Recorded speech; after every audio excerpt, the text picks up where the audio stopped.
가 자유로운 표현 인상주의지, 그지?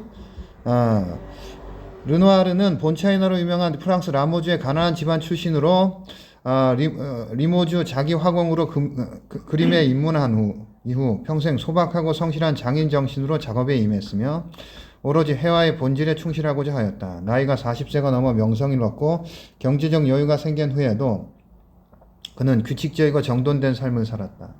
그는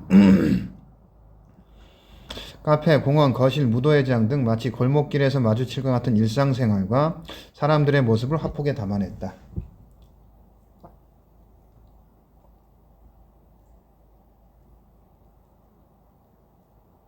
자, 밑줄 어디다 칠까?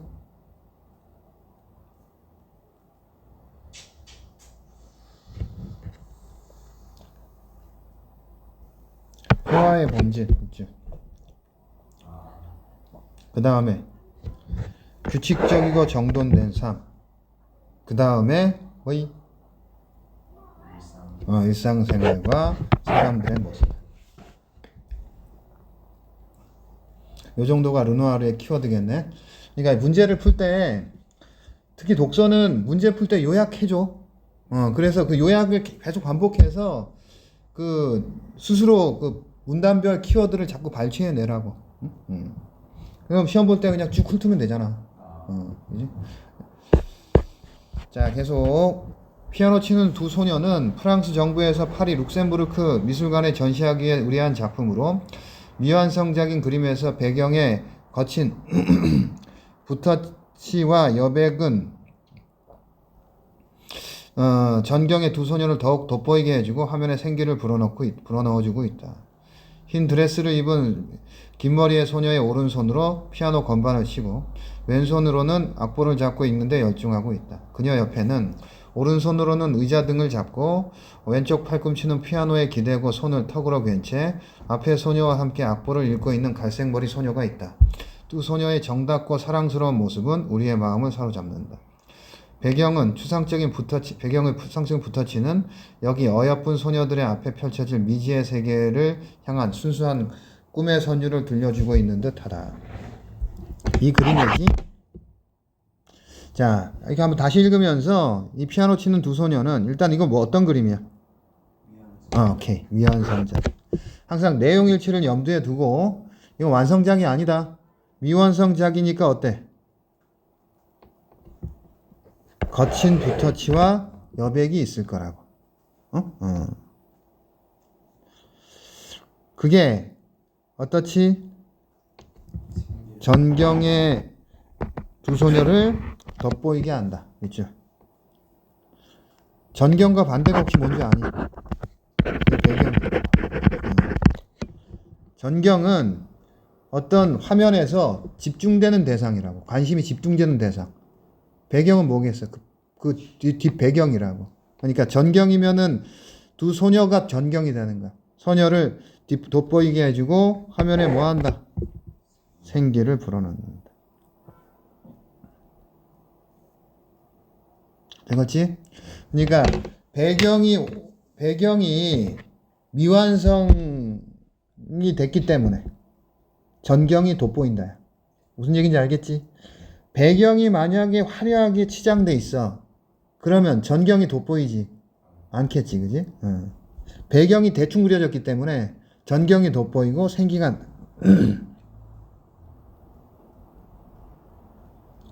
그리고 여기 그림에 대한 묘사 지역이 두 소녀야. 그 어떻대? 정답고 사랑스럽고. 그 다음에 배경의 추상적인 붓터치가 어떻다? 네, 미지의 세계를 향한 꿈의 선율을 들려줘. 그러니까 그림에서 보듯이 배경이 마치 마치 파스텔로 이렇게 부옇게 그려놓은 것 같잖아. 근데 파스텔로 그린 그림을 보면 좀 약간 좀 느낌이 좀 있니? 좀 봄날 저기 졸릴 때처럼 봄날 졸리면 몽환적이잖아. 그것처럼 좀 그런 느낌이 나는 것 같아, 그지? 자, 그래서 자 여기 보면 지금 우리가 요약한 내용을 자습서에서 이렇게 정리한 거야. 자, 붓터치와 여백, 이게 미완성된 거지, 그지? 이게 어떻다? 생기를 불러주고 꿈을 느끼게, 그지? 두 소녀의 정답고 사랑스러운 모습이다.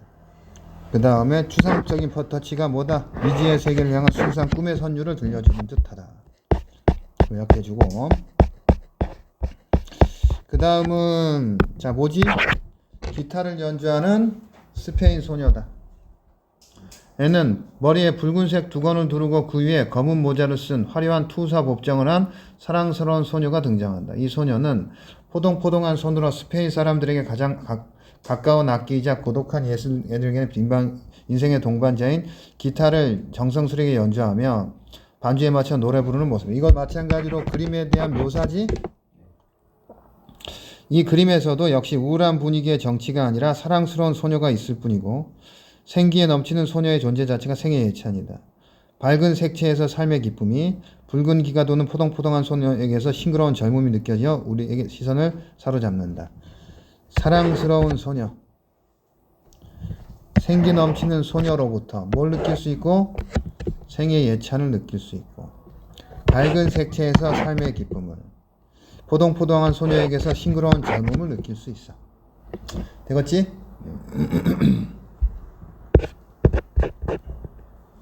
자, 그 다음 화병의 꽃이다. 화병의 꽃은 활기찬 생의 찬미가 연상되는 그림으로 유리 화병 안에 온갖 화려한 꽃들이 만발하였다. 마치 사랑하는 여인을 그리듯 애정어린 붓터치로 그린 꽃은 알록달록 채색한 솜사탕과 같고 풍성하고 푹신한 느낌을 전해준다. 삶 속에서 항상 기쁨과 긍정을 찾으려 한 르누아르가 여기서 그려낸 것은 수백 년간 유럽의 화가들이 즐겨 그려온 바니타스 주제의 인상무상, 즉 아름답게 만발하다가 꽃 저번에 더듬음이 아니라 비록 비참한 죽음의 순간이 올지라도 그 순간만은 아름다움과 매혹적인 향기로 우리에게 기쁨과 희망을 안겨주는 꽃에 대한 예찬이다. 여기까지. 자, 여기서 뭘 느낄 수 있다? 활기찬 생의 찬미.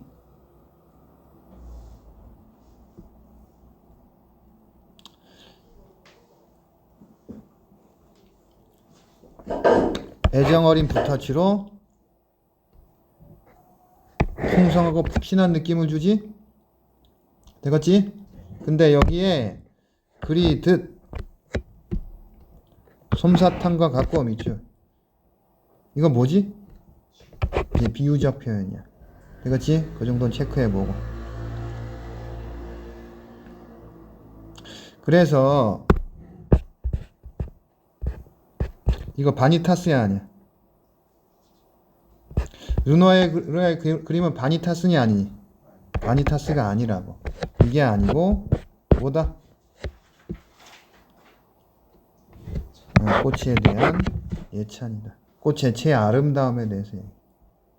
바니타스는 인생무상, 죽음, 이걸 얘기한다고. 그러니까 그런 그림은 이런 데다가 뭐 해골 같은 거 하나 그려놓는다. 그러니까 예, 순간적인 아름다움에 집착하지 마라. 왜? 모든 것은 해골로 돌아간다. 이런 게 바니타스야. 근데 그런 그림이 아니란 얘기야. 자, 계속 읽어보자. 비록 세상에 인간에게 던져주는 것이 일시적이고 부질없는 것일지라도 이 순간 우리에게 주어진 선물에 감사하고 즐기라는 낙천적인 메시지를 주고 있는 것이다. 이 그림을 통해 르누아르는 어차피 덧없는 것이 인생이라면 그 안에서 즐길 수 있는 행복을 최대한 누리라고 일러준다. 이 행복은 영원히 지속될 수 없는 소중한 순간이기 때문이다. 자, 어떡하라? 감사하고 즐기라는 낙천적인 메시지. 어떻다? 행복을 최대한 누리라. 되겠지? 이게 이 그림을 통해서 우리에게 주는 르누아르의 메시지다.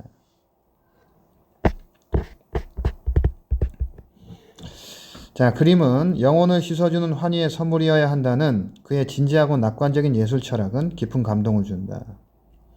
하지만 그가 밝고 행복한 그림들을 그릴 수 있었던 것은 이 세상에서 고통을 체험해서가 아니라 자신이 온갖 경제적, 육체적, 정신적 고통을 예술로 승화시켜 극복했기 때문이다. 동그라미 시작. 뭐? 진지하고 낙관적인 예술 철학이지 그의. 그렇지만 그의 삶은 어떻다? 고통스러웠지. 그치? 근데 그걸 어떻게 한 거다? 예술로 승화시켜 극복했기 때문에 진지하고 낙관적인 예술 철학을 바탕으로 그림을, 환희의 선물, 그림을 그려냈다. 그리고 그 뒤쪽으로 얘기는 뭐겠어? 경제적, 육체적, 정신적 고통의 이제 구체적인 내용들이겠지. 그는 1890년도 부터 류마티즘으로 손가락이 비틀어져 붓을 손목에 묶고 작업하였으며 그 후에는 퇴행성 류마티즘 증세가 심해져 다리가 마비되어 휠체어에 의존하면서도 손에서 붓을 놓지 않았다. 또한 그의 어린 두 아들이 1차 세계대전에서 부상을 입고 부인 알린이 당뇨병으로 사망하게 되어 홀로 남게 된 순간에서도 그가 고통을 극복할 수 있었던 것은 영원한 동반자이자 삶의 의미인 그림이 있었기 때문이다. 자, 곧 그 자신이 밑줄 어떻기 때문에 고통을 겪었기에 뭘 그릴 수 있었다? 행복한 모습을 그릴 수 있었다. 되겠지? 그래서 자, 우리가 밑줄 친 내용들을 옆에 정리한 거다. 자, 이 기타를 연주하는 스페인 소녀가 기타를 연주하는 건데 생의 예찬이지. 밝은 색채에서 삶의 기쁨이다. 소녀에게서 싱그러운 젊음을 느낀다. 약간 요약했던 내용이야. 화병의 꽃은 화려한 꽃들인데 솜사탕 같고 풍성하고 푹신한 느낌을 주지. 죽음의 순간이 올지라도 아름다움과 매혹적인 향기로 우리에게 뭐다? 기쁨과 희망을 주는 뭐다? 꽃에 대한 예찬이다. 뭐가 아니야? 바니타스가 아니다. 그리고 그걸 통해서 우리가 주는 메시지는 뭐지? 즐기며 살아라. 낙천적인 인생관이다. 자, 그 다음 여기 보면서 자꾸 체킹하면서 보자. 형광펜으로. 자, 르누아르가 진정한 행복의 모습을 그릴 수 있었던 것은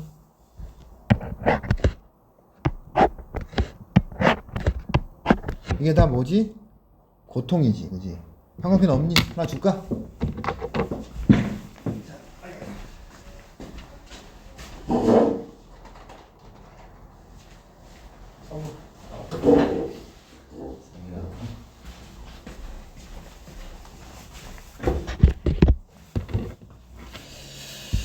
자, 그림으로 어떻게 한 거다? 고통을 극복하고 승화시켰다.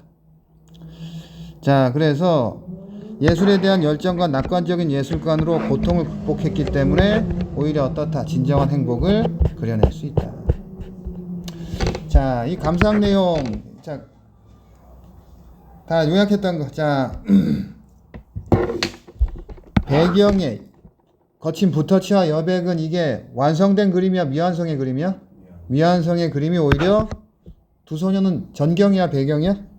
전경을 더욱 돋보이게 하고 생기를 불어넣는다. 또 두 소녀의 정답고 사랑스러운 모습. 또 배경의 추상적인 붓터치는 뭐 미지의 세계를 향한 순수한 꿈의 선율을 들려주는 듯하다. 기타를 연주하는 소녀는 소녀의 존재 자체가 뭐고 생의 예찬이고 밝은 색채는 삶의 기쁨. 포동포동한 소녀는 싱그러운 젊음. 화병의 꽃은 여인을 그리듯 솜사탕 같고 풍성하고 푹신한 느낌을 전해주고 죽음의 순간이 올지라도 이 아름다움과 매혹적인 향기로 있죠. 기쁨과 희망을 안겨주는 꽃에 대한 예찬이다. 일상생활 밑줄. 행복한 그림은 고통을 예술로 승화시켜 극복했다.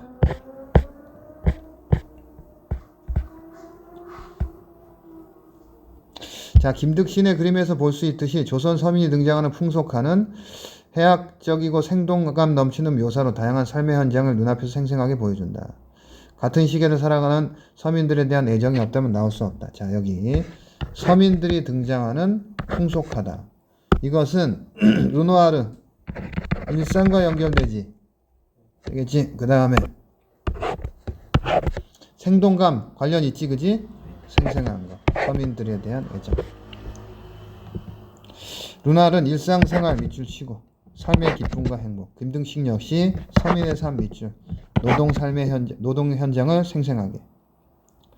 이래서 일상생활 평범한 사람들에 대한 애정어린 시선. 이게 공통점이다. 아까 바니타스 해가 여기 뭐 그려놨어? 여기 해골 그려놨지? 아름다운 꽃 옆에 해골 그려놨다. 바니타스 줄치고. 공호 금방 지나간 단명. 바누스에서 유래한 말이다. 이는 해골, 모래시계, 악기, 놀이기구, 비눗방울 등의 상징적 소재 밑줄 치고. 뭘 드러낸다? 인생의 덧없음, 세월의 무상함, 쾌락의 허무함. 정물화를 통해서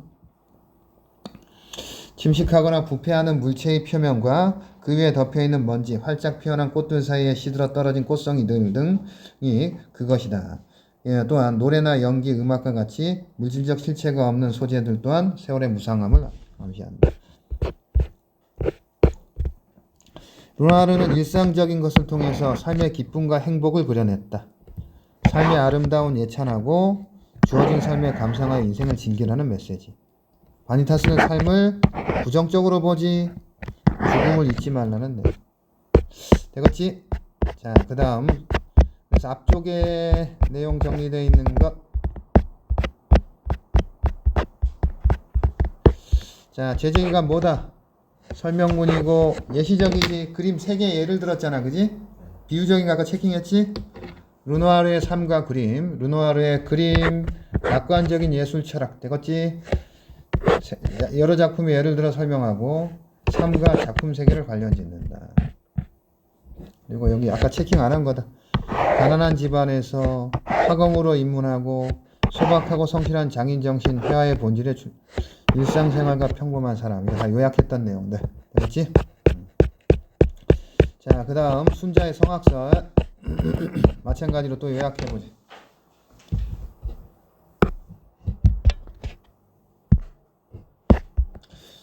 자, 순자는 인간의 본성을 악하다고 했습니다. 그러면 무슨 근거로 인간을 악하다고 한 것일까요? 순자도 맹자와 마찬가지로 인간의 본성을 선천적인 것으로 규정합니다. 본성이란 배우거나 노력해서 만들어지는 것이 아니란 것입니다. 그렇지만 인간의 도덕적인 측면에 주목한 맹자와 달리 순자는 배고프면 먹고 싶고 추우면 따뜻해지게 하고 싶고 피곤하면 쉬고 싶은 인간의 자연적이고 생리적인 욕구에 주목했습니다. 이 욕구는 귀가 좋은 소리를 듣고 싶어하고 눈이 좋은 빛깔을 보고 싶어하는 것과 같은 감각기관의 이기적 욕구와도 통합니다. 순자는 이러한 생리적 욕구를 바탕으로 한 이기심이 누구에게나 있다고 생각했습니다. 자, 여기까지. 자, 순자는 인간의 본성을 어떻다고 봤다? 왜?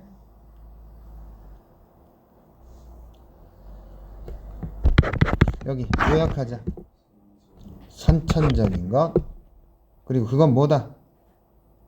자연적이고 생리적인 욕구다. 그러니까 단어가 이렇게 요약이 돼야 된다. 일단 본성이라는 것은 뭐다? 선천적인 거야. 그러면 인간에게 선천적이라는 것은 뭐다? 욕구다.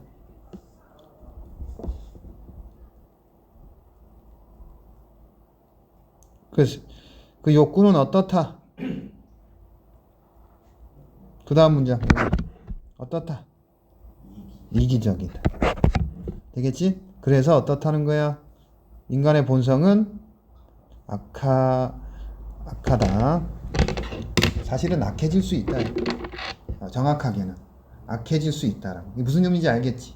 그러니까 우리가 배고파서 먹고 싶은 이 욕구가 악하다고 얘기하면 너무 야박하잖아. 악하다고 하면 뭐 먹지 말라는 얘기인가? 그지? 근데 사실은 순자의 의도도 그랬어, 실은. 그래서 어떤 사람들은 이 성악설이라고 하면 안 되고 성오설이라고 읽어야 된다고 봐. 악자가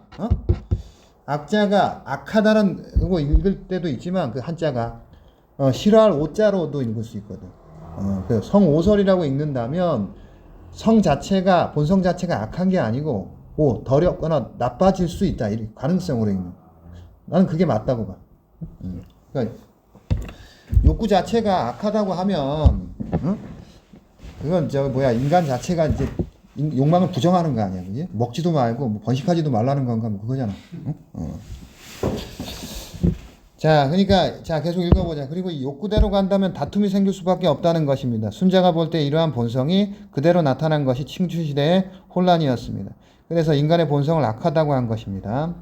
그러나 실제로 사람들의 악한 행위만 하는 것은 아닙니다. 오히려 반대로 행동하는 경우가 얼마든지 있습니다. 그렇다면 이처럼 스스로 악한 본성을 거스르는 착한 행위는 어디서 오는 것일까요? 자, 욕구대로 간다면 어떻다? 뭐가 생길 수밖에 없어? 다툼. 춘추시대에 혼란이 생길 수밖에 없다. 되겠지?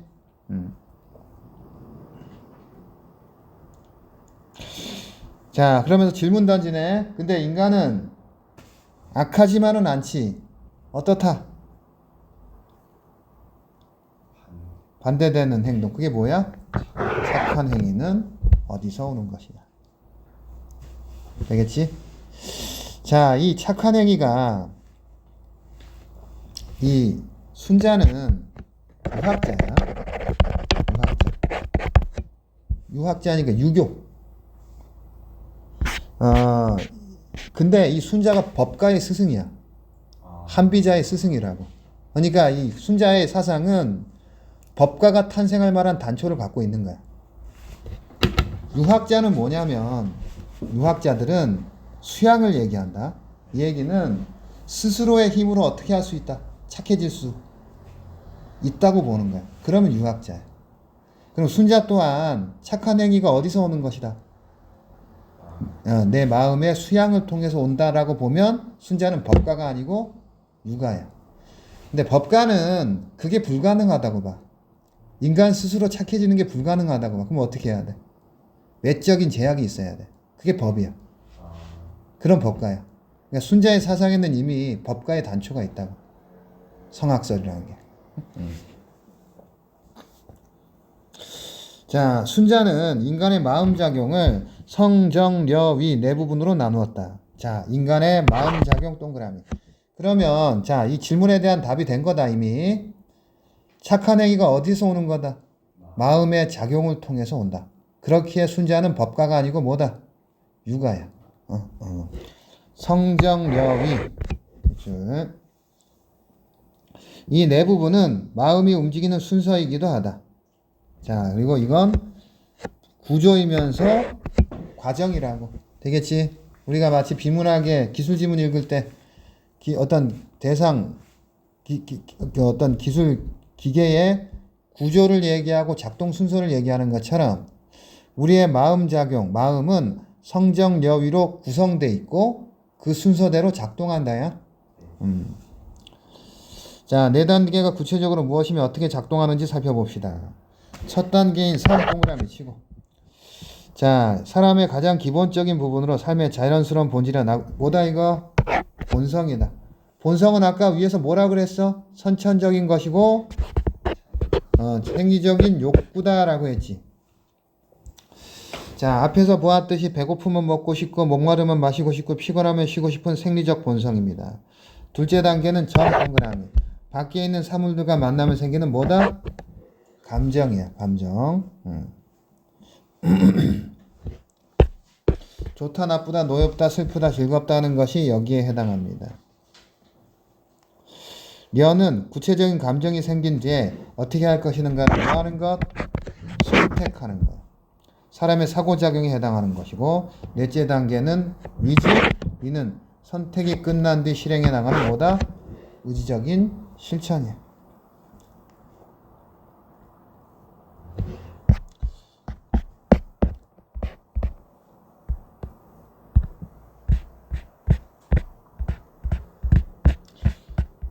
자, 여기 이 그림이 만화가 지금 성정려위를 표현한 거지.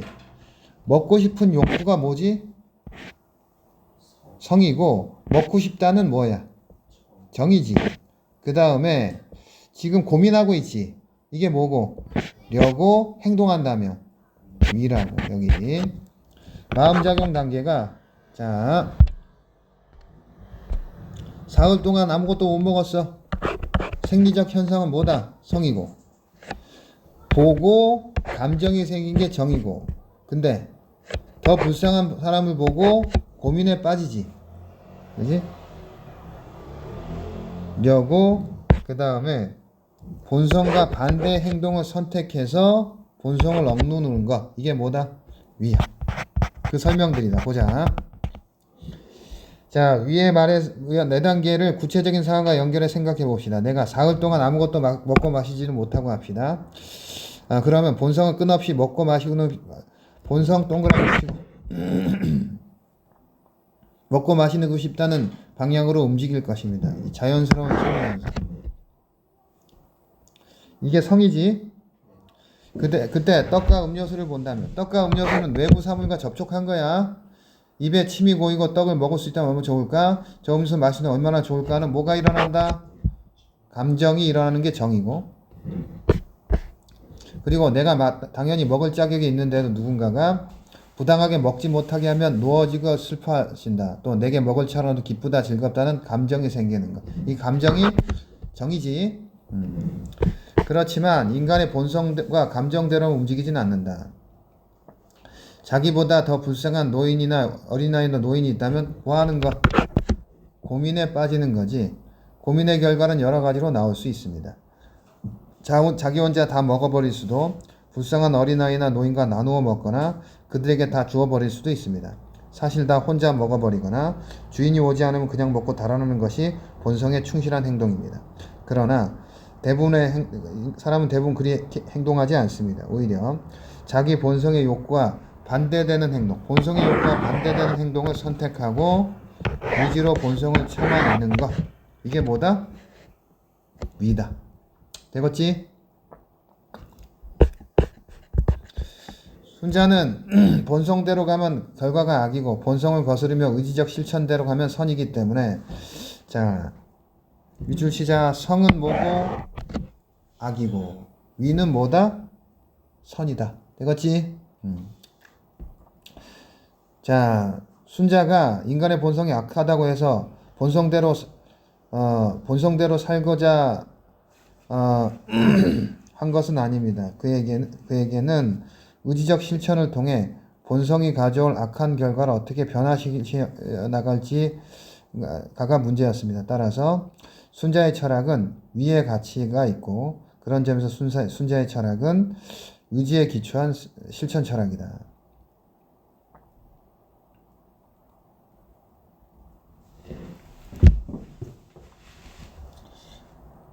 순자의 철학은 뭐다?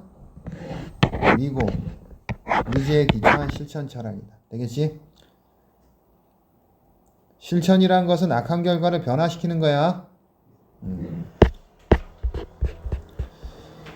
자, 순자는 인간의 본성을 착하다고 한 맹자의 주장은 본성을 제대로 알지 못한 것이라고 비판합니다.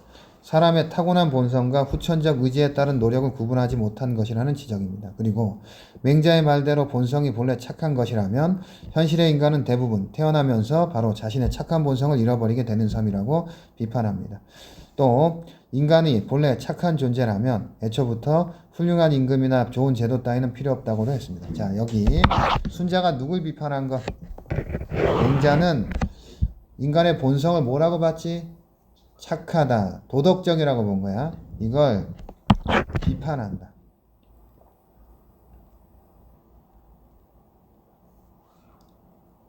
뭐라고 비판해? 후천적 의지와 본성과 후천적 노력을 뭐 했다? 구분하지 못했다. 순자가 보기에 본성은 뭐야? 타고난 욕망이지. 그 다음에 후천적인 의지가 위잖아. 근데 맹자는 그걸 거꾸로 봤다고 보는 거야. 알겠지? 후천적인 우지의 대상을 본성으로 착각했다. 되겠지? 그러면서 그걸 뒷받침하는 주장은 뭐냐? 맹자가 주장이 맞다면 뭐다? 본성을 잃어버린다는 게 말이 안 된다. 본성이라는 것이 인간이 가지고, 어떤 대상이 가지고 있는 본래적 성질이니까 그건 사실 변하면 돼, 안 돼? 변하면 안 된다고. 근데 인간이 착한 것이 본성이라고 한다면 본성을 잃어버리는 거야. 변하고 없어지는 거라고. 그럼 변하고 없어지는 것을 본성이라고 할 수 있겠느냐라고 비판하는 거. 두 번째는 인간이 본성이 착하다면 어떻다? 훌륭한 임금이나 좋은 제도는 필요가 없다. 다시 말하면, 반대로 말하면 인간의 본성이 착하지 않기 때문에 인간의 본성이 착하지 않기 때문에 어떻다? 좋은 임금이 숭상됐고 또 좋은 제도가 필요했던 거라. 좋은 임금이, 훌륭한 임금이 숭상되고 좋은 제도가 필요했다는 것은 인간의 본성이 착하지 않아서 문제가 있었기 때문이에요. 자, 계속 맹자는 모든 인간의 본성을 착하다고 하면서도 실제적인 강조점은 군자에 두었습니다. 인간의 본성에 생리적인 면이 있음을 인정하면서도 그러한 생리적인 면이 본성인 사람들은 소인이고 군자는 도덕성만이 본성이라고 하였습니다. 맹자는 사실상 군자의 도덕성만 인정한 것이며 일반 백성에 대해서는 도덕성에 근거한 군자의 교화를 받아줄 정도의 자질만을 인정한 셈입니다. 자, 그렇다면 순자는 어떨까요? 순자가 본래부터 악하다고 한 그 본성은 누구의 본성을 가리킬까요? 끝까지 읽자. 순자는 어떤 사람인가를 구분하지 않고 모든 사람의 본성이 악하다고 합니다. 여기서 가장 훌륭한 사람의 표본이었던 요순의 본성과 가장 악한 사람의 표본이었던 거림금이나 도척의 본성이 같다고 보았습니다. 순자가 같다고 본 본성은 당연히 생리적 감각적 본성입니다. 그렇다면 도덕성은 본성 자체에 나오는 것이 아니므로 현실에서 이루어지는 노력의 결과다. 맹자의 문제점이 있어. 자, 성준이 보자. 맹자의 문제점은 뭐야?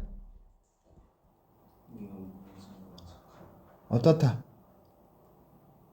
문제점이요? 야, 여기도 문제점이라고 볼 수 있어. 뭐 맹자는 문제점이 뭐야? 차별한 거지. 누구와 누구를? 군자와 소인, 일반 백성을 차별했다고.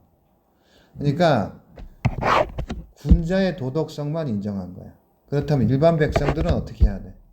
군자의 교화를 받아들여. 가르침에 따르라야. 그러면 본성이라고 할 수가 없지, 이게. 되겠지? 본성이라는 것은 계속 유지돼야 하고 보편적이어야 돼. 공통으로 갖고 있는 거여야 된다. 그래야 인간의 본성이라고 할 거 아니야. 근데 맹자가 얘기하는 본성은 선하다고 본다면 그건 첫 번째 위에서 뭐 어떻게 되지? 변하지. 그 다음에 여기서는 어때? 일부 사람만 갖는 거라고. 군자만 갖는 거라고. 그건 본성이 아니란 얘기지. 되겠지? 근데 순자는 어떻다? 모든 사람의 본성을 얘기하는 거야. 이게 본성이지.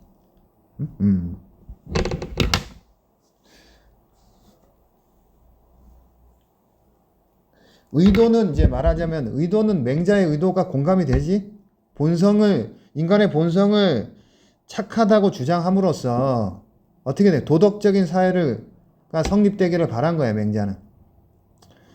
순자는 있는 그대로 바라본 거지. 그지? 현실적이라고. 맹자가 이상적이라면 순자는 현실적인 거야. 현실적인. 그러니까 실제로도 맹자는 나 같은 지방에서 사람들 가르치던 지위도 없고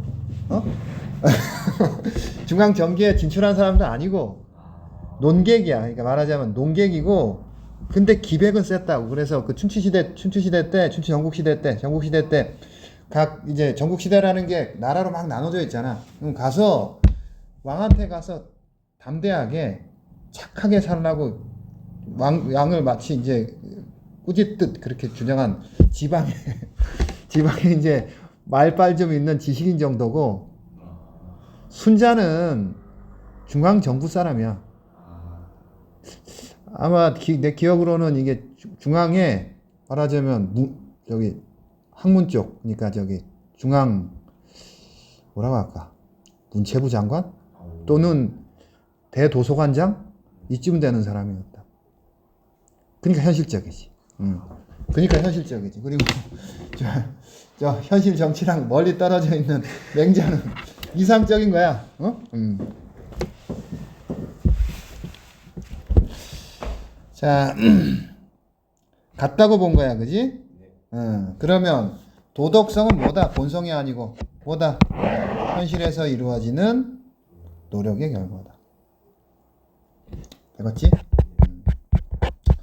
자, 그래서 자, 한번 체킹해보자. 설명문이고 대조적이지? 순자와 맹자가 대조적이지? 그리고 얘를 그 발생 과정을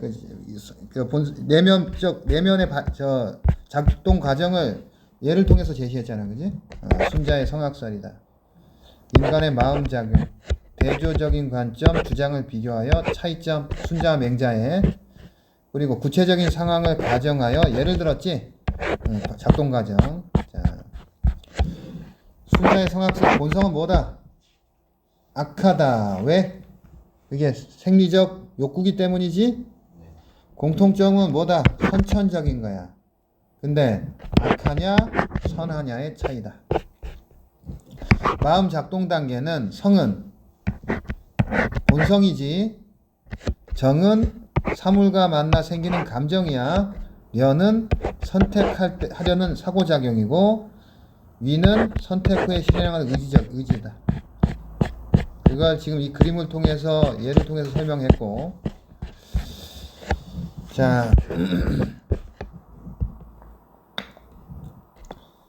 순자 철학은 본성을 악하다고 함으로써 그럼 뭐가 중요하다? 의지적 실천을 통해서 본성을 어떻게 해야 돼? 따르지 않아야 선이야. 그지? 그래서 순자의 철학은 의지, 위의 가치 중점을 둔 철학이다.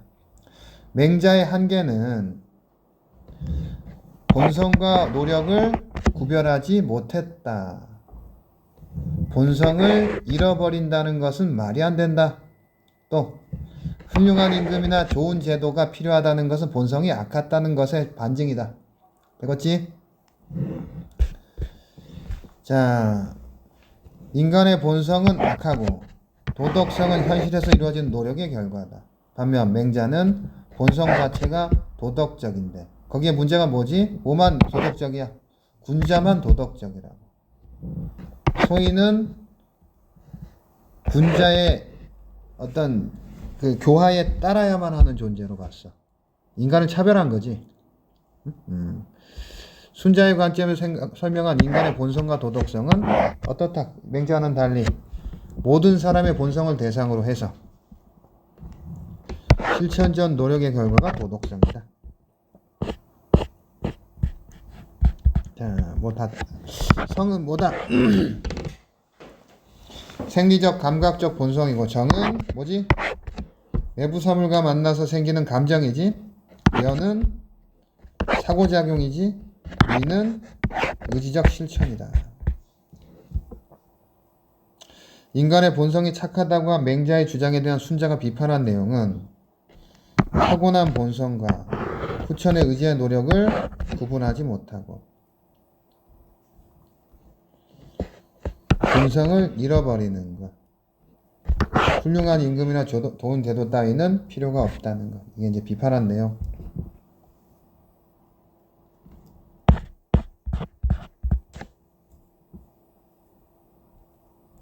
여기에서 인, 의, 예, 지 이걸 사단이라고 하지. 이게 본성이라고 본 거야. 알겠지? 그게 누구의 입장이다? 맹자의 입장이다. 그치? 그리고 순자의 관점에서는 본성이 약하지만 선한 행위를 할 수 있는 실천적 의지가 존재하기 때문에 착한 행동을 한다고 봤고, 맹자의 관점은 뭐다? 본성이 선하기 때문에 본성을 잘 지키면 착한 행동이 가능하다. 그래서 순자의 입장에서는 당연히 뭐가 중요하겠어? 실천이 중요할 거고, 맹자의 입장에서 뭐가 중요할까? 수양이 중요한 거야. 수양. 그러니까 자, 순자는 의지적으로 행동을 하는 게 어진 거라고. 어진 행동은 실천에 있어. 근데 자, 맹자는 본성을 온전히 실현해야 될 거 아니야, 그지? 그럼 온전히 실현될 수 있도록 뭐 하는 거? 본성이 오염되지 않도록 수양하는 거. 그걸 중시할 거라. 맞지? 그 다음에 뭐 나오지?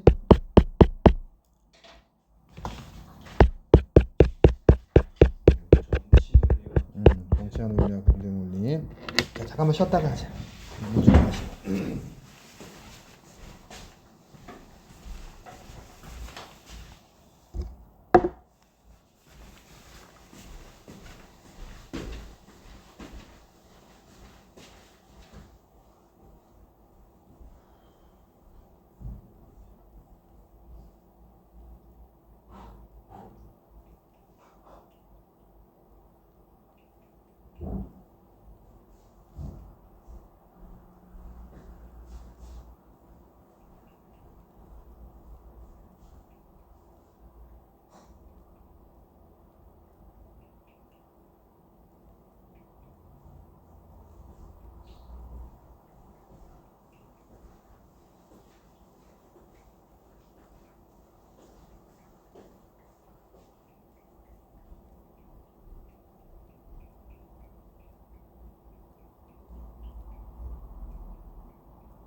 자, 계속 보자.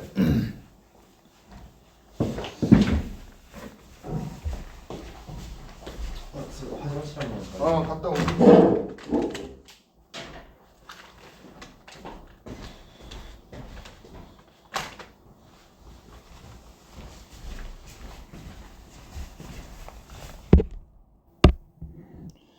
자, 한번 보자. 한 사회의 정치 경제와 관련된 문제는 정치적으로 접근하느냐 경제적으로 접근하느냐에 따라 보는 시각이 달라진다. 정치 논리에서는 공평성을 중시하고 경제 논리에서는 효율성을 중시하는데 두 기준 가운데 어떤 것을 더 중요시하느냐에 따라 문제인식과 해법이 크게 달라진다. 정치 논리는 누구에게 얼마를 일하는 식의 자원 배분의 논리로서 분배 측면을 중시한다. 반면 경제 논리는 효율성 혹은 최소의 비용으로 최대 효과를 얻고자 하는 경제 자원 배분의 논리이다.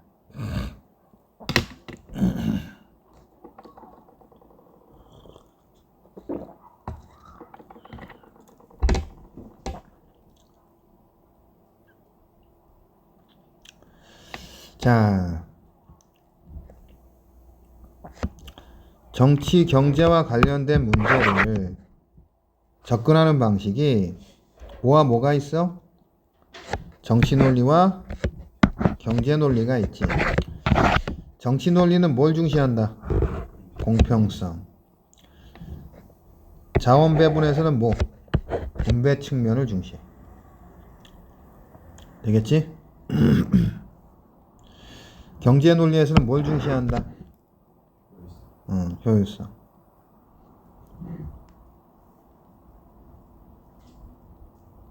그리고 효율성이란 뭐야? 최소 비용으로 최대 효과를 얻는 거.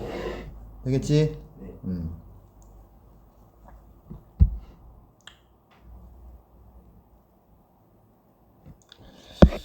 자, 계속. 정치 논리와 경제 논리는 일반적으로 정치인과 경제인에게서 잘 드러난다. 여기서 정치인은 사회적 의사결정에 합법적 권한을 갖고 있는 공직자를 말하고, 경제인은 공공정책의 분석, 진단, 수립 및 평가 등을 담당하는 경제 전문가를 의미한다. 물론 사회적 쟁점에 대해 모든 정치인이 정치 논리만 주장하거나 모든 경제인이 경제 논리만 주장하는 것은 아니며 경제 논리를 앞세우는 정치인이나 정치 논리에 좌우되는 경제인이 있을 수 있다. 그러나 여기에서 정치인과 경제인의 일반적 속성에 비추어 그들이 각각 정치 논리와 경제 논리에 기초하고 있다고 본다. 이를 통해 정치인과 경제인의 기본 발상과 환경 속성을 비교해 본다면 그들에 담긴 정치 논리와 경제 논리의 차이점을 살펴볼 수 있을 것이다. 정치 논리와 경제 논리는 일반적으로 누구에게서? 정치인과 경제인. 그러면 정치인은 누구지? 공직자야. 공직자는 뭘 갖고 있어? 합법적 권한을 갖고 있고, 경제인은 경제 전문가야. 되겠지?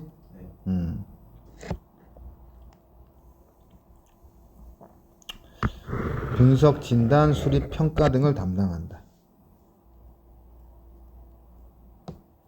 그들을 통해서 뭐?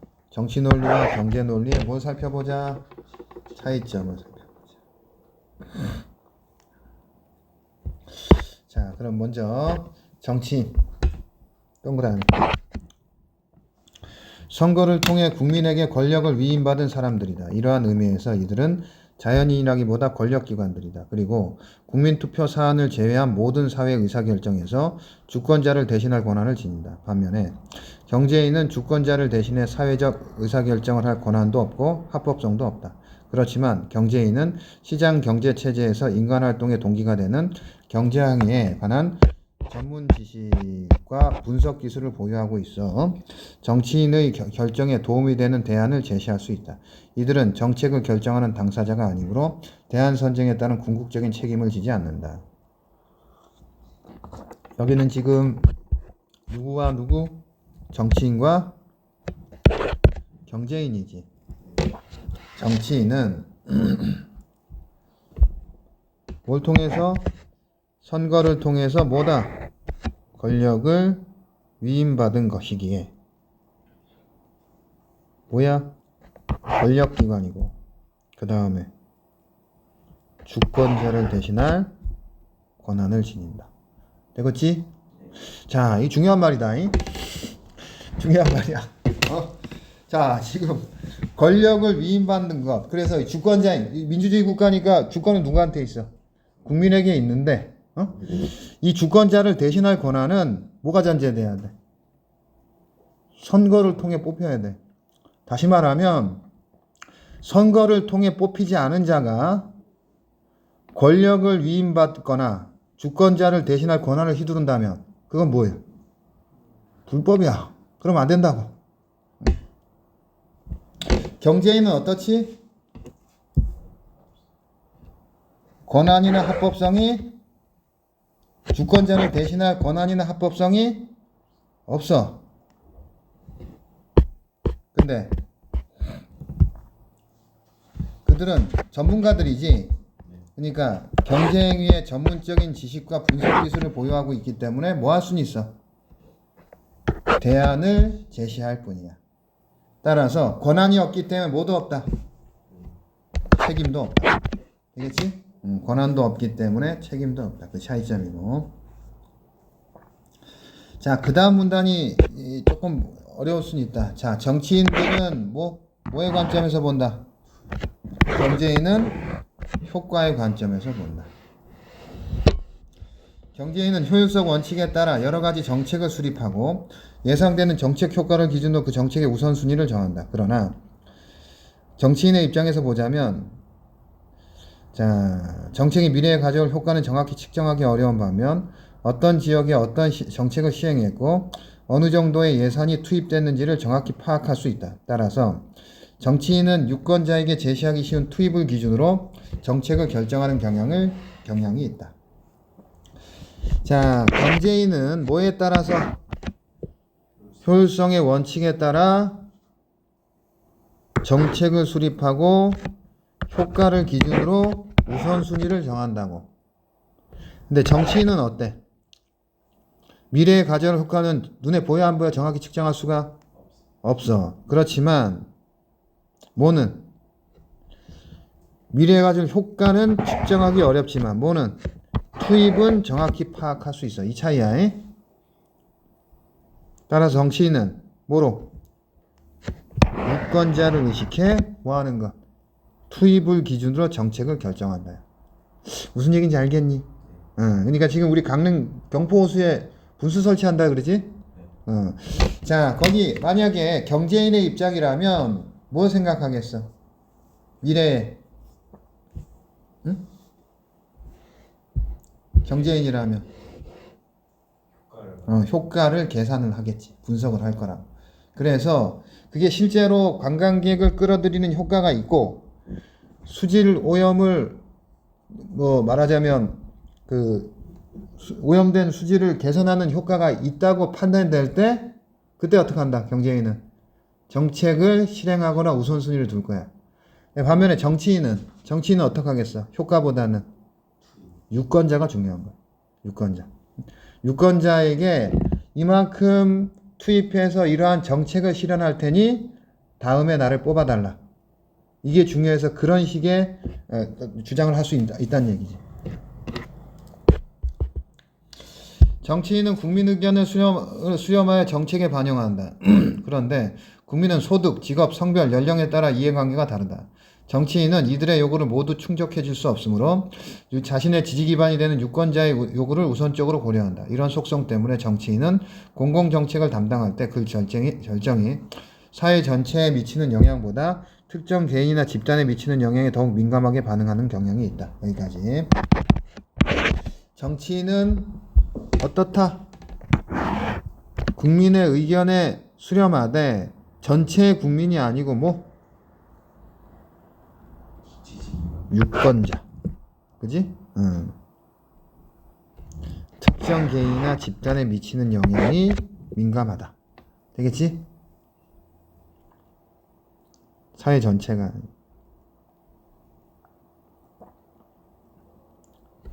반면에 경제인 동그라미 치고 정책을 분석하고 수립할 때 유권자의 영향력을 오히려 배제하고자 한다. 또 정치인과 달리 조직되지 않은 다수의 이해관계를 중시하기 때문에 되도록 객관적 거시적 입장에서 사회적 필요성이 있는 정책을 수행하려는 경향이 있다.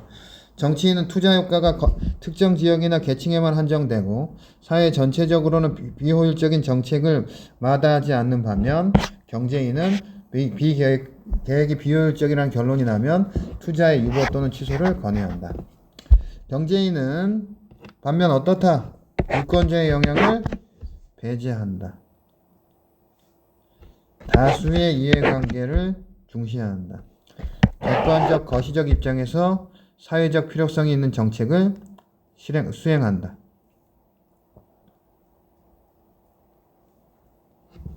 그래서 정치인은 어떻지? 특정, 비효율적, 사회 전체적으로 특정 지역의 계층에만 한정되고 사회 전체의 비효율적인 정책을 마다하지 않는다고. 지방에 건설되는 공항들, 양양공항, 그지?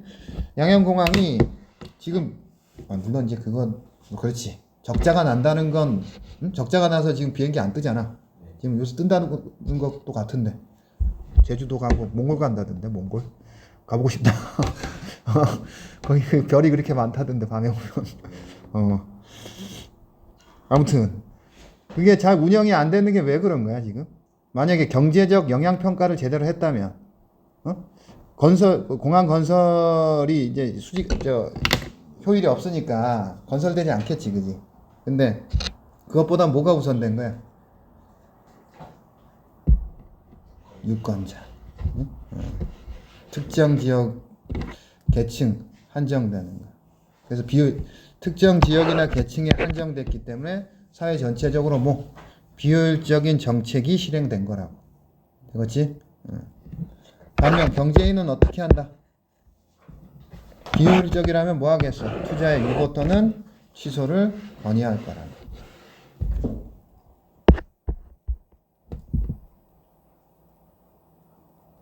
자, 계속.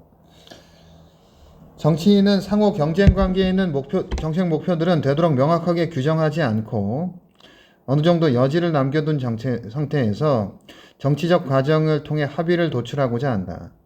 제한된 자원의 분배를 둘러싸고 이익 집단 간에 생기는 마찰을 해소하려는 과정에서 정책이 정치적으로 도출될 수 있다고 믿는 경향이 있기 때문이다. 그런 만큼 정치인에게는 협상, 타협, 교섭 등 정치적 기술이 중요한 무기가 된다. 그러나 경제인은 한정된 자원의 효율적 분배를 중시하기 때문에 정책에 수반되는 사회 전체의 효율성을 기준으로 정책을 판단하는 경향이 있다. 경제인은 명확하게 규정된 목표에 초점을 두고 문제를 분석하고 정책을 제시하기 위해 전문 지식과 분석 기술을 사용한다. 정치인은 명확하게 규정하지 않고 뭘 남겨도 여지를 남겨도. 그래서 뭐 한다? 합의를 도출하려고 해. 그래서 협상, 타협, 교섭에 정치적 기술이 필요한 거야. 반면 경제인은 효율성을 기준으로 정책을 판단한다고. 다시 말하면 목표가 명확한 거지. 목표가 명확한 거야. 경제인은 오직 목표가 뭐지? 효율성이라고. 근데 정치인은 여지를 남겨두는 거야.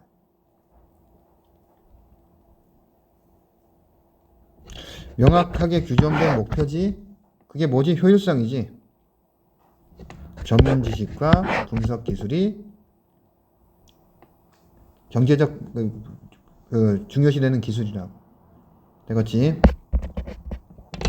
이상에서 정치인의 경제 논리와 경제 논리를 알아보았다. 정치 논리와 경제 논리는 서로 상충하는 경우가 많다. 이때 정치 논리와 경제 논리 가운데 어느 하나가 절대적으로 옳다고 말하기는 어렵다.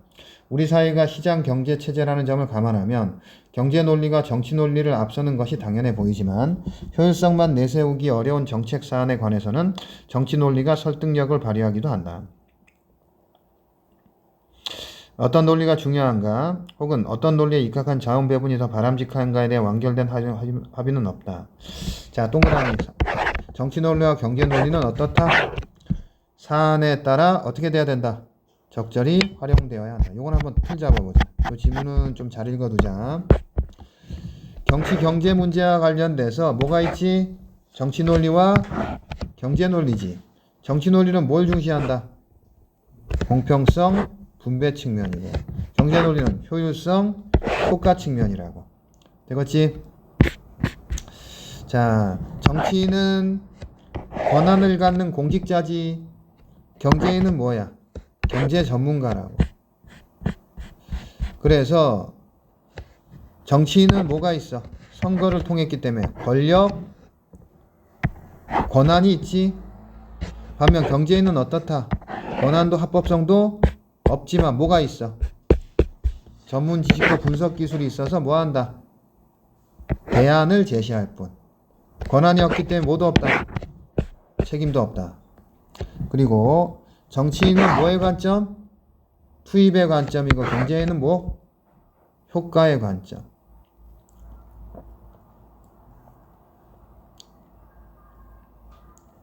되겠지?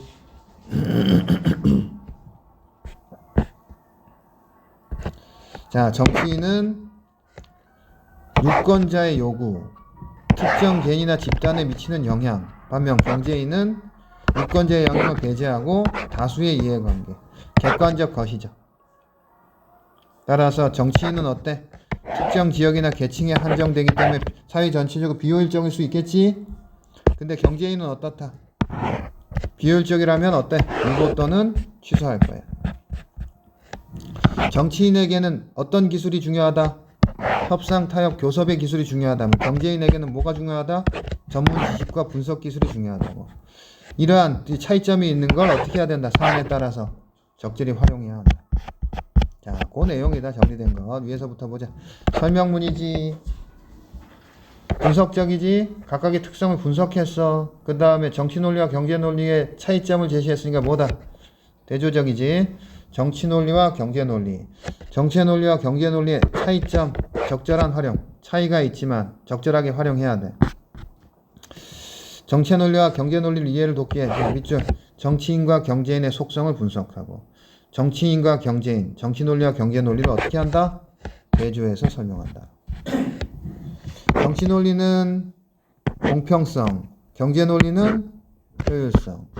정치 논리는 권한을 갖고 있다. 정치인이야.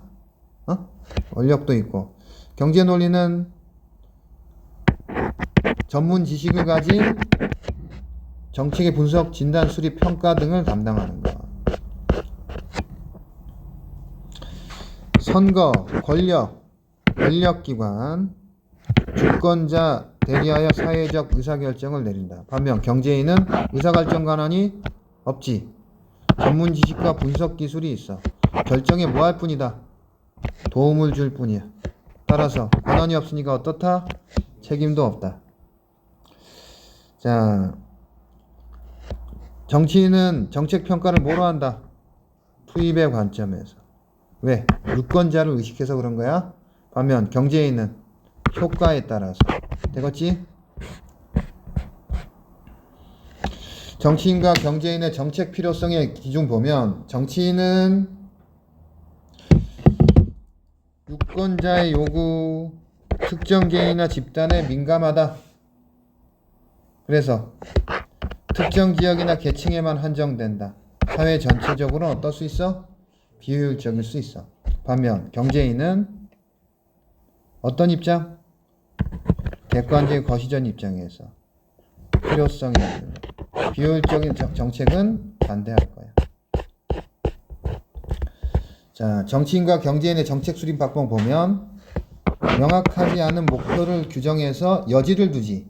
여지를 바탕으로 뭐 한다? 협상, 타협, 교섭하는 거. 경제인은 명확한 목표를 규정해서 효율성이라는. 그래서 뭐 전문 지식 분석 기술이 중요하다. 상충한다. 그리고 어떤 것이 절대적으로 옳다고 할 수 없어. 그럼 어떻게 하자? 사안에 따라 적절히 활용하자.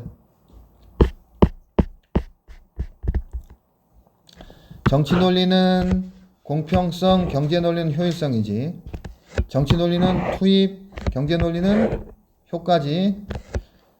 필요성에서 유권자의 요구, 사회 전체의 필요성. 수립 방법은 협상, 타협, 교섭 등 정치적 기술이라면 전문 지식과 분석 기술. 자원 배분의 기준, 정책 평가의 기준, 정책 필요성의 기준, 정책 수립의 기준. 이건 좀 잘 잡아놔. 응? 이게 지금 본문의 전반적인 내용을 정리해 놓은 거야.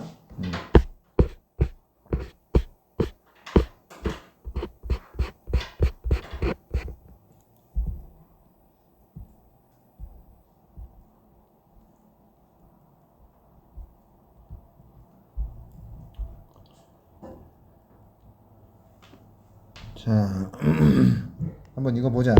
기역지역에서 질병 예방을 위한 방역 정책을 수립하고 있다. 방역 방법을 선택하기에 다음과 같은 연구 결과가 활용되었다.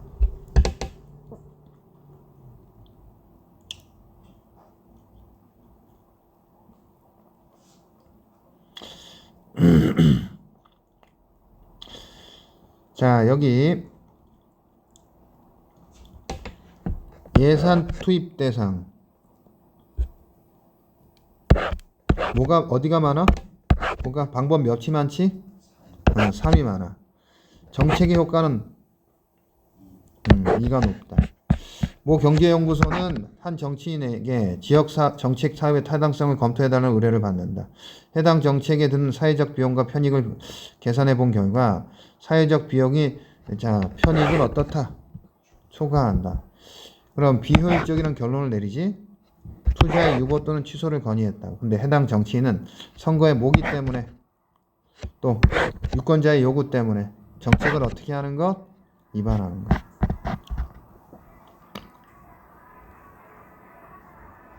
정치인이면 방법 뭐를? 3을. 왜냐하면 투입을 기준으로 하기 때문에 많은 유권자에게 가치를 보여줄 수 있기 때문에. 효율적이 아니야? 비효율적이라고. 그렇지만 정치인은 그래. 자, 그 다음에 경제의 논리 방법 3을 부정적으로 평가할 거라고. 왜? 효율성이 가장 낮아. 효과가 낮기 때문에. 되겠지? 그런 내용들. 다음은 뭐 어떻게 해봐야 되는 거. 나는 고발한다. 안 나오니. 그다음 또 뭐가 나오지?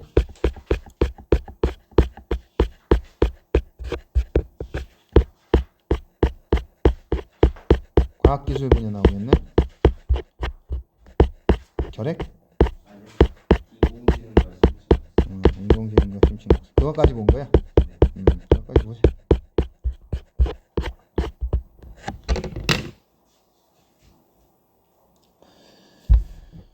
자, 인공지능이라는 용어는 1955년 존 메카시와 신경학 전문가가 인 마빈 민스키, 허버트 사이먼 등 10여 명이 컴퓨터의 인간의 지적 활동을 가르치는 연구 계획서를 작성하며 처음으로 사용되었다. 자, 일단 뭐에 대해서? 인공지능. 민스키는 인공지능을 사람이 수행했을 때 지능이 필요한 일을 기계에 수행시키고자 하는 학문과 기술이라고 정의했다. 그러므로 인공지능이란 사람의 경험과 지식을 바탕으로 새로운 문제를 해결하는 능력, 시각과 음성 지각 능력, 자연 언어 이해 능력, 자율적으로 움직이는 능력 등을 실현하는 기술이며 인공지능의 연구 목표는 사람처럼 생각하는 기계를 개발하는 것이다. 여기서 기계라는 것은 프로그래밍을 할 수 있는 컴퓨터를 말한다. 민스키가 제시하는 인공지능이지. 자, 뭐요? 지능. 그걸 뭐? 수행. 오케이. 자, 인공지능이란 건 뭐다? 사람의 경험과 지식을 바탕으로 문제를 해결한다. 지각한다. 이해한다. 움직인다. 되겠지? 쌤, 근데 응. 여기 책에 기본적으로 체크되어 있는 게 이게 원래 자습서에 체크되어 있는 거죠? 어떤 거? 이게 체크가 되어 있는데요. 그러니까 밑줄이 쳐져 있어? 네, 밑줄이나 동그라미 같은 게 있는데. 그건 내가 한 거야. 그래요? 내 수업하면서 한 건데 그걸 안 지우고 프린트했나 보다. 알겠습니다. 거기 그냥 무시하고 네. 이렇게 수업한 다음에 네. 이걸 지워야 되는데 안 지우고 저장해놨나 봐. 네네. 저장해놨나.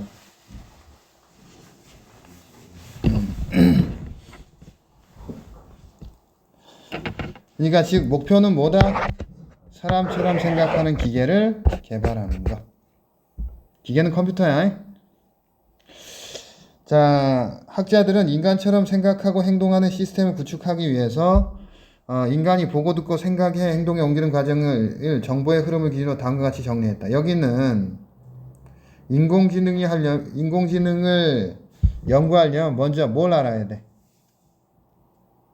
인간을 알아야지. 인간이야, 인간.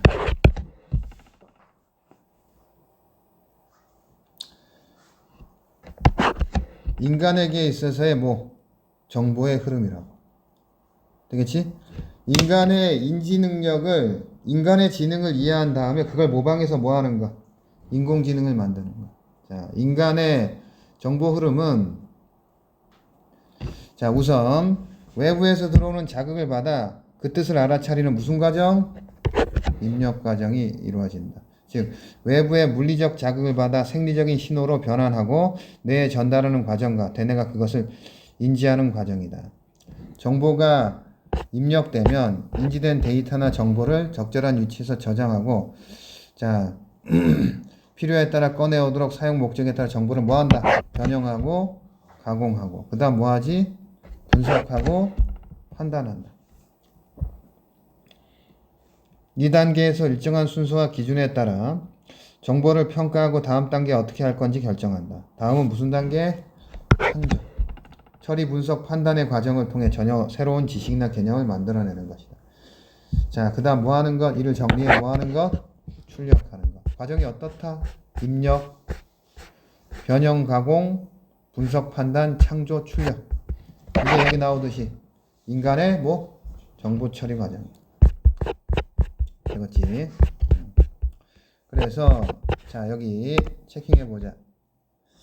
먼저 인공지능의 정의, 목표, 원리는, 정의는 뭐를? 사람의 경험과 지식을 바탕으로 문제를 해결하고 지각하고 이해하고 움직이는 능력을 실현한다. 즉 목표는 뭐다? 사람처럼 생각하는 기계를 개발하는 것. 원리는 그 과정이 어떻게 된다? 입력, 처리, 분석, 판단, 창조, 출력의 과정. 되겠지? 요약해는 그거다. 자, 그 다음 신경망 이론. 컴퓨터는 인공지능의 역사에서 큰 역할을 하였다. 컴퓨터가 등장하여 비로소 인간의 사고과정, 뇌구조와 기능, 그 속에서 일어나는 생리현상에 대한 연구가 촉진되었다. 소프트웨어로 프로그램을 제어할 수 있게 되면서 전자기계 부품, 하드웨어로 구성된 논리회로는 과거와 완전히 달라졌다. 그 결과 높은 수준의 복잡성과 유연성, 그리고 외부 환경 변화에 대응해 다음 작업을 판단하고 수행할 수 있는 능력을 지닌 기계가 사람의 지능에 도전하게 되었다. 자, 한마디로 어떤 것? 컴퓨터가 뭐다? 인공지능 역사에서 큰 역할을 한다.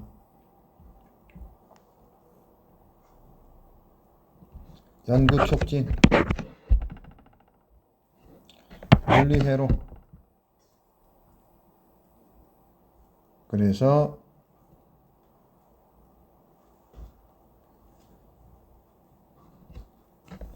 다음 작업에 판단하고 수행할 수 있는 능력을 지닌 기계가 사람의 지능에 도전하게 되었다. 한마디로 인공지능 역사에서 컴퓨터가 큰일 했다는 얘기지? 학자들은 인간이 지닌 것과 같은 지식을 컴퓨터에 어떻게 넣어주느냐가 고민하기 시작했다. 처음에는 인간의 지식 습득 과정을 그대로 답습하면 된다고 생각했으나 현실 세계의 모든 지식을 컴퓨터에 입력하는 일은 실질적으로 불가능하였다. 그래서 학자들은 인간 두뇌의 신경망을 이용하면 어떤 정보를 기초로 하여 그것을 적시적소에 활용하게 만들 수 있다고 생각하였다. 이런 생각에서 출발한 이론은 뭐다 이거? 신경망 이론은 자 일단 뭐로부터 출현됐지? 지식을 어떻게 넣을 것이냐.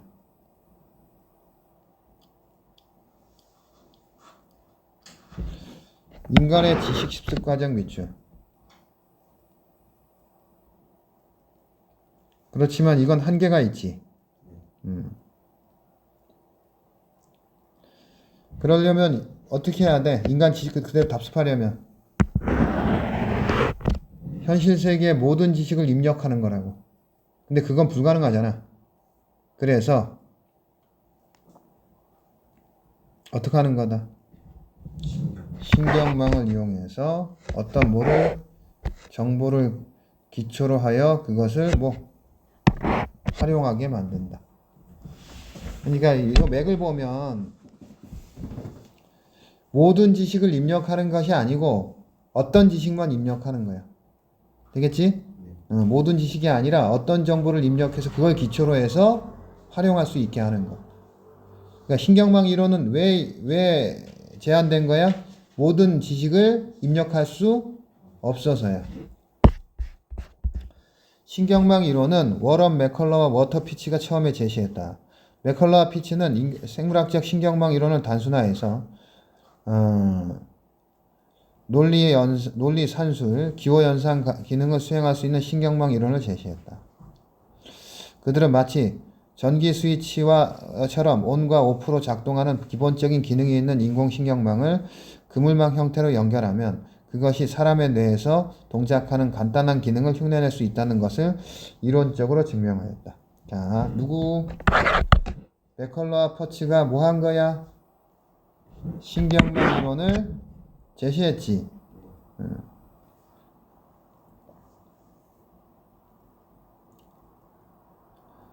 어떻게 해서 제시한 거지?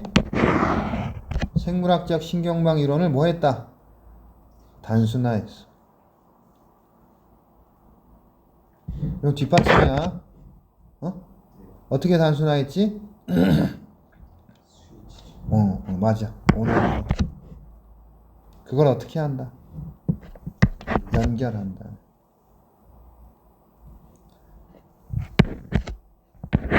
사람의 뇌가 생물학적 신경망이 되겠지. 그걸 흉내낼 수 있다고 보는 거야.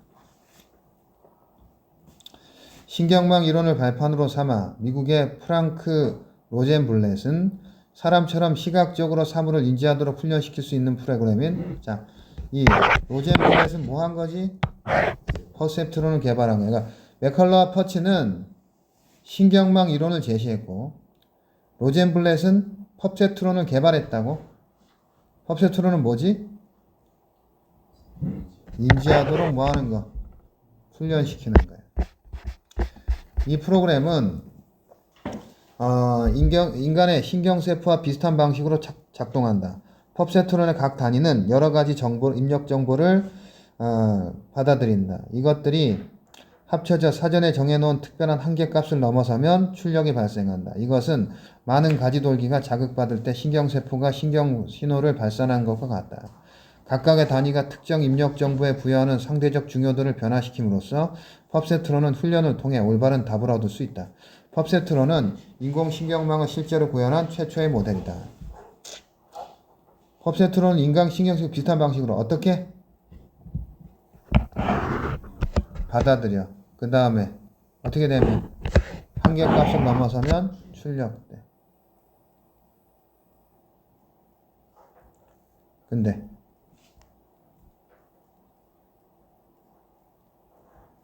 어떻게 함으로써? 맞아. 상대적 중요도를 변화시킴으로써 뭐 할 수 있다? 펍세트론을 훈련해서 올바른 답을 도출해낼 수 있다. 되겠지? 간단한 과정이다. 자, 근데 이 기계학습이 한계가 있다. 획기적인 인공신경망 모델인 펍세트론을 활용한 기계학습이 기술혁명을 가져올 것으로 기대했지만 그것이 대부분 컴퓨터에 활용되지는 않았다. 펍세트론의 한계 때문이다. 자, 동그라미 시작. 펍세트론은 한계가 있어. 펍세트론은 보통의 컴퓨터나 인간이 쉽게 푸는 기본적인 논리 문제조차 제대로 풀지 못했으며 펍세트론이 학습할 수 있는 정보는 매우 제한되었다. 이런 문제를 해결하기 위해 동그라미 뭐가? 자칭 펍세트론. 자, 펍세트론의 한계는 기본적인 논리 문제도 못 풀고 또 정보가 어떻다? 학습할 수 있는 정보가 제한적이었어. 그래서 제한된 게 다층 펍세트론이야. 이후 다양한 학습 모델이 제한되었고 많은 학자들은 기계가 좀 더 복잡한 문제를 풀 수 있게 하려면 기존 펍세트론의 입력층과 출력층 사이에 어떻게 한다? 중간층 삽입하고 중간층의 신경망 층수를 늘려나간다. 근데 이 다중 펍세트론에도 문제가 있지. 신경망의 층수를 늘릴수록 뭐가 발생한다? 오류가 발생하여 학습 수행에 지장이 생겨. 이게 다층 펍세트론이야. 다층 펍세트론은 인공신경망 3층 이상으로 올리면 학습 수행이 어려웠던 것이다. 이를 해결하기 위해 다양한 방법이 제한되어 점차적으로 학습의 오류를 줄여나갔으나 기계학습은 1990년 이거 답보 상태 제자리 걸음이 머물렀었어. 자, 펍세트론의 한계가 문제 못 풀고 정보 제한적이지? 그래서 다층 펍세트론이 제한됐지. 다층 펍세트론은 뭐야? 중간층을 삽입하고 층수를 늘려나가는데 그럴수록 뭐가 발생한다? 오류가 발생해서 학습 수행에 지장이 생겼다. 이게 다층 펍세트론이지? 중간층을 삽입해서 층수를 여러 개 뒀지?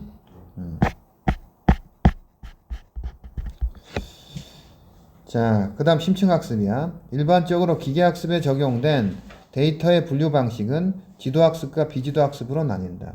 지도학습은 컴퓨터에 먼저 분류 기준을 입력한 후에 컴퓨터의 정보를 가르치는 방식이다.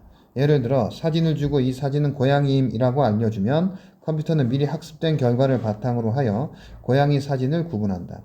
비지도 학습은 분류 기준 없이 번호를 입력하고 컴퓨터가 알아서 분류하게 하는 방식으로 컴퓨터가 스스로 비슷한 군집을 찾아 데이터를 분류한다. 이 사진은 고양이임이라는 배움의 과정 없이 이 사진은 고양이 사진이군이라고 컴퓨터가 스스로 학습하는 것이다. 컴퓨터의 데이터 분류 방식은 뭐와 뭐? 지도와 비지도. 지도는 뭘 준다? 분류 기준을 입력하는 거야. 되겠지? 자, 미리 학습된 결과가 분류 기준을 입력한 거라고. 근데 비지도 학습은 뭐? 분류 기준 없이 정보를 입력하면 어떻다? 알아서 분류하는 거야. 스스로 학습하는 것. 되겠지? 기계학습은 2006년 캐나다의 제프리 헌튼에 의해 전기를 맡게 된다. 힌터는 많은 층수의 다층 펍스 수론도 사전훈련, 즉 연산과정에 여러 층을 두어 컴퓨터 스스로 정보를 잘게 조각내어 작은 판단을 내리게 하는 과정을 통해 효과적으로 학습시킬 수 있다고 하였다. 그리고 이와 같은 기존의 기계학습의 한계를 극복한 인공신경망을 통해 이루어진 기계학습을 뭐라고 한다? 심층학습 동그라미 치고. 누구? 제프리 힌터는 다중 펍세트론 밑줄 치고. 다중 펍세트론이 문제가 뭐였지? 오류가 발생하는데 뭘 거친다면? 사전훈련. 사전훈련은 뭐지? 연산 과정에서 여러 층을 두어서 그 다음 어떻게 한다? 컴퓨터가 스스로 잘게 조각내어 작은 판. 스스로 조각내는 게 이게 지도야 비지도야? 스스로 컴퓨터가 정보를 조각내어 작은 판단을 내린 뒤에 다중 펍세트론을 거치게 한다고. 되겠지? 사전학습을 통해 잘게 조각내어 판단을 내리게 한 후에 다중 펍세트론을 거치게 한다고. 그럼 뭐가 없어지겠어? 오류가 없어지는 거. 자, 그래서 이게 기존 기계학습의 한계를 극복한 것. 이게 뭐다? 심층학습이다. 힌터는 다층 구조로 설계하여 깊어진 인공신경망의 학습이 잘 이루어지지 않는 기존의 문제와 관련하여 학습을 위한 데이터들은 비지도 학습을 통해 사전 훈련하면 신경망이 깊어져도 학습이 잘 된다는 것을 발견했다. 힌터는 필기체 디지털 이미지를 분류하는 작업에 이 심층 신뢰망 알고리즘을 적용해 1, 2%라는 오류율을 보여주었다. 이는 다른 기계학습 알고리즘과 비교했을 때 가장 낮은 오류율이었으며 이러한 결과는 자료를 활용할 수 있는 엄청난 양의 빅데이터와 이를 빠른 속도로 처리할 수 있는 컴퓨터 능력이라는 두 요소 없이 이루어질 수 없는 발견이다.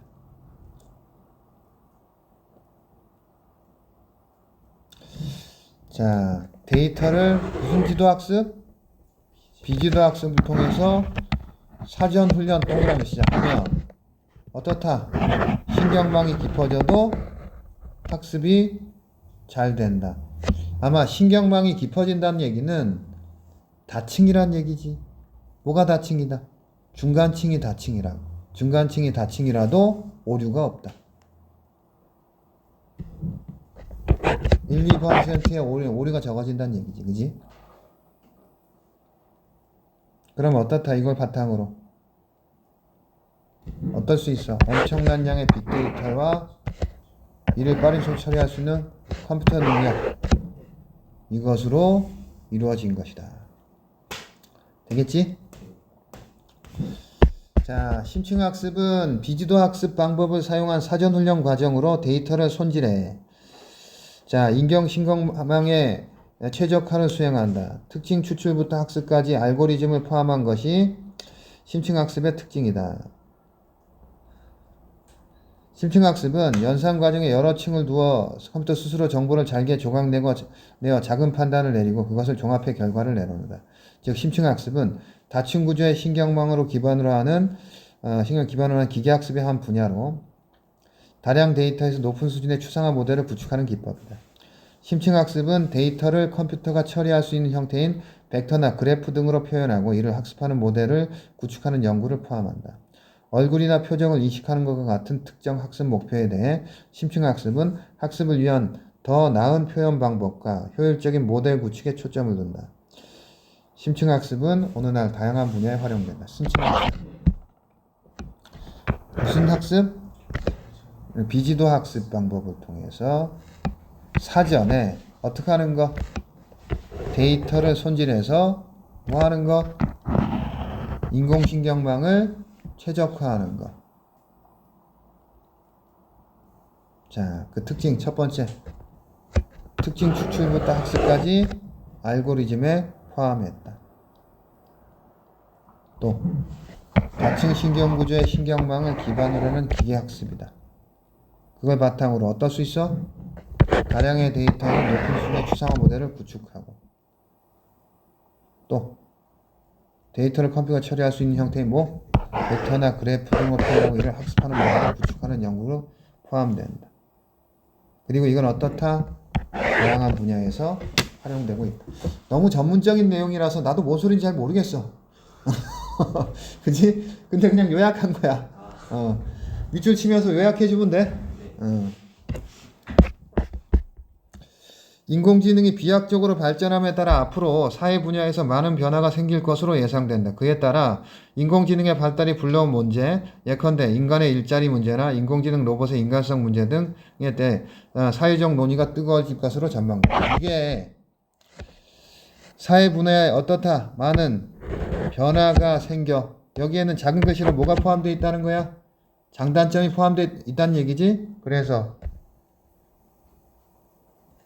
사회적 논의, 일자리 문제나 인공지능 로봇의 인간성 문제에 대한 사회적 논의가 있을 것이다.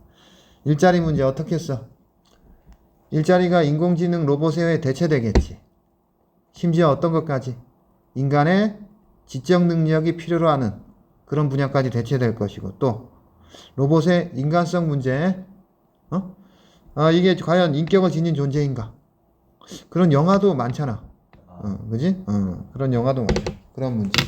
더 중요한 건 그런 거 아니야? 터미네이터? 그지? 인공지능이, 인간은 인간이 없어야 지구가 잘 된다는 판단은 인공지능이 하면, 그게 이제 터미네이터야. 인공지능 로봇이 이제 인간을 죽이러 다니는 거야. 그 터미네이터 영화 봤니? 하도 오래된 영화라서 그치? 봤어? 그때 중학교 때 나온 거야. 자, 설명문이지. 객관적 해설적이다. 인공지능의 기술의 발전 과정이다. 자, 과학적 이론과 기술적 한계다. 한계 극복하기 위한 심층학습이다. 이게 퍼셉트론의 한계를 심층학습으로 극복한 거야.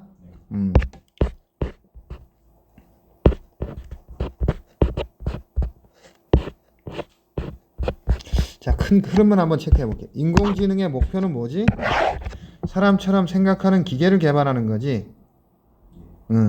그리고 먼저 인간의 정보 흐름 과정을 살핀 다음에 그걸 바탕으로 뭐 한다? 신경망 이론을 개발했지. 자, 신경망 이론은 흐름만 좀 볼게. 지식을 컴퓨터에 어떻게 넣느냐의 문제에서 인간의 지식 습득 과정을 답습하면 어떻게 해야 돼? 모든 지식을 넣어야 되잖아. 근데 그럴 수 없어. 그러면 신경망 이용을 이용해서 어떤 정보만 넣고 활용할 수 있도록 만든 거야. 그게 신경망 이론이라고. 맥컬러와 파치는 뭐 했고? 신경망 이론을 제시했고, 프랭클 로젠블렛은 뭐 한다? 퍼셉트론을 개발했지. 근데 퍼셉트론이 문제가 있지. 어떤 문제가 있지? 일단 퍼셉트론은 이 과정에서 중요도를 변화시킴으로써 퍼셉트론 훈련을 통해서 올바른 답을 얻을 것으로 기대했는데 퍼셉트론은 한계가 있잖아. 뭐 문제도 못 풀지, 정보도 제한적이야. 그래서 뭐가 제시됐어? 다층 퍼셉트론은 또 문제가 있지. 중간층의 층수를 늘렸더니 어떻다? 오류가 발생했어. 근데 여기서 뭐가 개발되었다?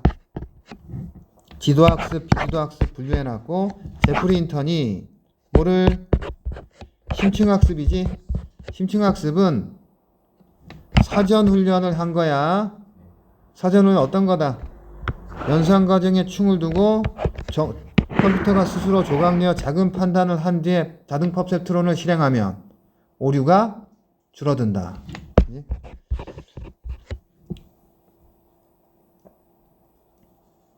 사전 훈련을 통해서 다중 퍼셉트론에서 오류가 줄어들었다.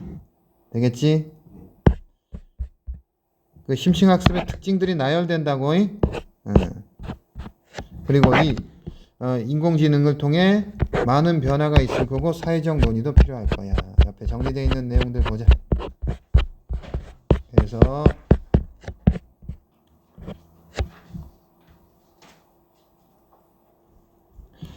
신경망 이론과 펍세트론. 신경망 이론은 인간 두뇌의 신경망을 어떻게 해서 단순화해서 기능을 구현할 수 있다는 이론이고, 그건 제한한 거지. 제한한 게 맥컬러 파츠지. 그 다음에 펍세트론은 실제로 구현된 거지. 인지하도록 훈련시키는 거야. 인공신경망을 구현한 거라고.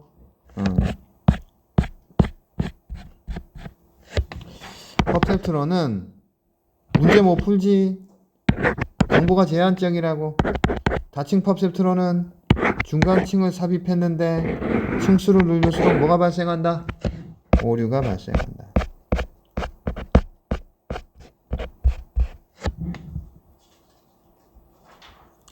자, 제프리 인턴의 심층 학습은 뭐 하는 거다? 사전 훈련하는 거야. 비지도 학습이지. 사전에 뭐 한다? 데이터를 손질해서 최적화, 높은 수준의 추상화 모델, 벡터나 그래프를 표현하고 이를 학습하는 모델을 구축한다. 됐지? 그래서 인공지능은 마빈 민스키가 뭐다? 지능을 필요한 일을 기계가 수행하는 거야. 목표는 뭐지? 사람처럼 생각하는 기계를 개발하는 것. 맥컬러와 피치는 신경망 이론을 제시했지. 단순화해서. 그리고 로젠블렛은 뭐 한 거다? 실제로 그걸 구현한 거지. 펍세트론을 개발했다는 얘기는 작동 훈련시킬 수 있는 거. 인공신경을 구현했다고.